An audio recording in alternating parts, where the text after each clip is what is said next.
મેં તો મારી જવાબદારી નિભાવી દીધી, તમે નિભાવી કે નહીં?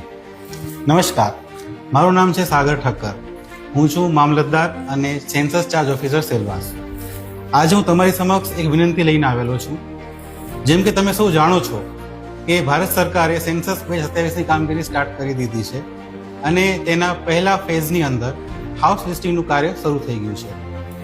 જે કાર્ય છે તેની અંદર ભારત સરકારે ડિજિટલ ભારતની જે આપણી જે ભાવના છે તેને ધ્યાનમાં રાખીને વ્યક્તિ પોતાના ઘરે બેસીને પણ જે સેન્સસની કામગીરીમાં ભાગ લઈ શકે તેના અર્થે se.census.gov.in નામના પોર્ટલથી ઘર બેઠે સ્વગણનાની સુવિધા ઉપલબ્ધ કરાવેલી છે.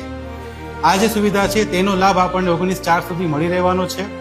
એટલે હું અહીંની તમામ જનતાને અનુરોધ કરીશ કે તમે લોકો સૌથી વધારે આમાં પાર્ટિસિપેટ કરો અને ભારત સરકારનું જે એક એમ છે, જે એમનો એક ઉદ્દેશ છે કે લોકો એનામાં ભાગીદાર બને, પોતાની રીતે એનામાં જોડાય અને સ્વગણનાના ભાગરૂપે આપણે જે કાર્ય જે ફિલ્ડ પર કરવાનું છે થોડું ઇઝી બનાવી શકીએ, જે આપણા ઇન્વર્ટર છે એના માટેનું. તો આનામાં તમે પાર્ટિસિપેટ કરી શકો છો.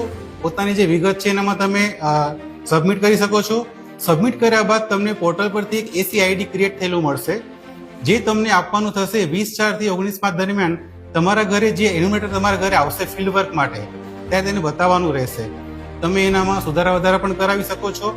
એટલે આપણી આ જે જનગણનાનો જે પહેલો ફેઝ છે એનામાં આપણી ફરજ એ છે કે જે સેલ્ફ એન્યુમરેશન છે, સ્વગણના છે, તેનામાં ભાગ લઈએ, જેથી કરીને 19/4 સુધીમાં મહત્તમ લોકો આનો ઉપયોગ કરે, પોર્ટલના માધ્યમથી પોતાનું એસી આઈડી ક્રિએટ કરાવે અને જે રીતે મેં તમને કહ્યું તે રીતે 20/4 થી 19/5 દરમિયાન જ્યારે આપણા ઘરે એન્યુમરેટર આવે ત્યારે એમને આઈડી બતાવે અને આપણી આ પ્રોસેસને કમ્પ્લીટ કરાવે. ફરીથી વિનંતી કરીશ કે તમે આને પૂરેપૂરો ઉપયોગ કરજો અને આશા રાખું છું કે આપણી જે જનતા છે તમે લોકો છો સહયોગ આપશો અને સારી રીતે આ કાર્યમાં અમને સહભાગી થશો. આપણી જનગણના આપણો વિકાસ. ધન્યવાદ.